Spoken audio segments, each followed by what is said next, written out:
All the predictions for 2025 Atlanta housing market are out.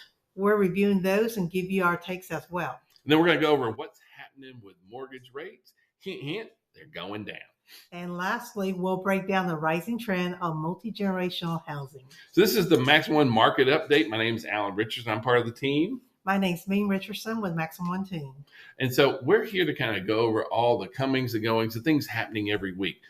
There's a lot of new predictions out there about what's happening with the real estate market for 2025. And we kind of want to bring in our, like what are the big guys saying? And then what are we looking at? Think? Yeah, what's really happening here, especially as it impacts us here in Georgia and South Atlanta, those kind of things. So right now, Realtor predict we have 6.2% mortgage rate next year. Yeah. So looking at mortgage rates, Realtor says they're going to be 6.2. Redfin feels like 7%, which is really, really high. And Zillow, they're like turbulent. Zillow. Yeah, there we go. Zillow says what? Turbulent, right? Yes. Yeah. We see it moving much more towards the lower sixes and even the higher fives. Fingers crossed. Yeah, but like part of that is because the market doesn't really know what to do with how do you market in? Will tariffs really do? Is it not going to impact us? Is it going to impact pricing? Those kind of things. We really see all that leveling out and smoothing out. We've already seen mortgage rates drop. And so we kind of see that moving forward. Now, some folks will, if you're buying in this market, they'll say, well, I'm just going to wait until the value or the interest rate drop. Please don't, because the challenge here is that like we're not seeing properties depreciate in value. No. We're not seeing that. And so you're going to be spending more on that. And the other thing is you're either in the housing market or you're not. And if you're like, I'm going to wait for rates to drop to this percent or this percent, look, you're missing out on all that property value appreciation. Wealth in the United States is tied up in home ownership. And if you're going to push off that home ownership waiting for the better rates, all you're going to do is spend more for a house later on. Not only that, in the meanwhile, you're spending 100% interest on something you could possibly be saving up. Rentals are 100% interest, right? So now, overall home sales. Realtor.com says home sales are going to be about 1.5%. And NAR says about 10%. Redfin says somewhere between 2 and 9. Big gap. And Zillow says around about 7%.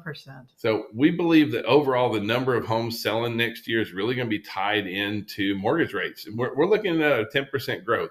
And the reason that the volume matters to buyers and sellers in our market is just to know what's really going on. We're seeing more people getting into the housing market, and that's going to continue to keep things kind of moving forward. Overall, when it comes to values, Realtor.com says that property values are going to appreciate at about 3.7%. Well, National Association says it's going to be around about 2%. Redfin says 4%. And Zillow says... Back to Zillow. Zillow said 2.6. We agree with all of them, basically. And we think it's going to be around about 3 and 5. Yeah, 3 to 5% we think is a real normal Which is number. A normal and very healthy appreciation rate. Now, sometimes buyers say, gosh, I wish property values went down. No, you don't. No. I mean, and what I mean by that is like if you were to go buy a new car right now, how much less is it worth after you drive it out the lot? Oh, absolutely. When it comes to housing, no one wants to buy a house and be like, gosh, I wonder how much money I'm going to lose this year, right? And so we're not seeing that happen out there.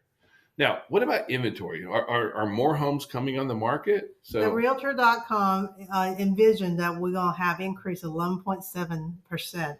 NAR? Yeah, NAR around 10%. And all Redfin and Zillow can say right now is that it's going to increase. It's going up. That's really what they're looking at, is going up. And so, yes, we do see more inventory, but we see that as more buyers, as interest rates come down, more buyers are going to be coming on the market. We kind of feel that overall inventory levels are going to be going back to where it was pre-pandemic. Yeah, back before the pandemic. We're still short from pre-pandemic, but we do see that the inventory will rise to that level again. So back just this past week, we saw mortgage rates fall. Yay. And the Fed is going to be meeting next week, and we feel that they're probably going to be dropping rates again on here. And so the thing, the idea that are mortgage rates where folks want them to be? No, really. No, I don't think so. Are mortgage rates ever going back? We've heard people say, well, I'll buy when rates hit 3%. It's not going to happen. They're again. never going to hit 3% again. That was artificially stimulated, and that's just not a reality out there going Correct. on. What we are seeing is that even though interest rates have started to inch down, the number of buyers jumping into this market are high, are significantly high. Overall, more purchase applications were up, 12% last week? And that is great. But they're also up 52% over last year. This time. And the reason that we're trying to point this out that you know if you are a buyer in this market, right? Look, you're going to be facing more competition and the idea that I want to wait, it's not a smart play. It's not feasible. Yeah.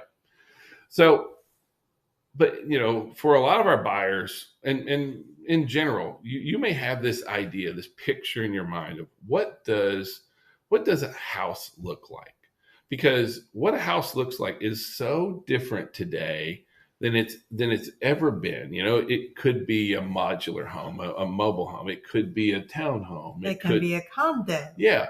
It can be a community developed area, a tiny house. But one area that where we're seeing a pretty significant growth in interest as well as in purchases is in what's called multi-generational homes. And so these are homes that have either adult siblings, adult children, parents, grandparents, all that kind of stuff. And so traditionally, especially I'd say for the last 10 years, it's been somewhere in the 10, 11, 12% range. Of homes were actually multi-generational homes. However, in just this past year, it shot up 17%. 17% are folks. So they're looking at homes with a regular level, and the lower level and basement is almost equivalent to the footprint of the home, where it's separate units and heating, air, as well as kitchen, living room, washer and dryer, laundry. So it's almost a separate entryway where you can actually drive down the curve down to the lower section of it. It just kind of depends. There's so many different options here, but like when you look at who is buying these homes, almost 60% of folks who are buying them are married couples. Like that's the primary purchaser out there. Yeah. After that, it's going to be single ladies. Almost 20% of multi-generational households are bought by single women. In most cases, single women to take care of elderly parents. Correct. That kind of stuff. So that may be a smart option for you. Now, when it comes to multi-generational buyers, especially when you look at the age, mm-hmm. We see that most younger buyers, younger families, that kind of stuff, they still buy more traditional houses. However, once the biggest group that's buying multi-generational houses tends to be between 45 and 54. Yeah, that really is the biggest. Even up to 65, 45 to 65 is like the biggest piece. That's where the biggest jump is. And again, we're not trying to say, hey, if you're in this range, you should, you definitely need to consider it. What we're trying to say is that this is an option out there, because if you are looking at a multi-generational household, there are some benefits for doing that, right? Absolutely. You consolidate expenses and you don't have as much, and you've actually saved some money. Well, I mean, the thing is you tend to end up buying a much bigger home because it has multiple living spaces. Correct. You tend to be able to save because of just economies of scale out there. You tend to have multiple incomes paying for the house. So overall housing costs tend to come down.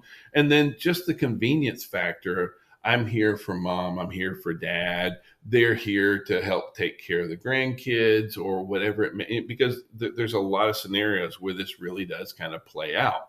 And all we're saying here is that, there is housing that's perfect for everybody. Absolutely. The idea of this 3-2 ranch or this McMansion, whatever it may be that you have in your head, like be considering, like what really matches up to the needs of me, my family, my financial situation, those kind of things, because there's always just a ton of options when it comes to doing or when it just comes to housing in general here. So we would love to help you. Please call us, text, or smoke signal. Yeah, you can visit us at MaximumPartners.com. Call us at 678-782-5050, or you can email us at team@MaximumPartners.com. We'd love to help you. Thank you very much and have a great day.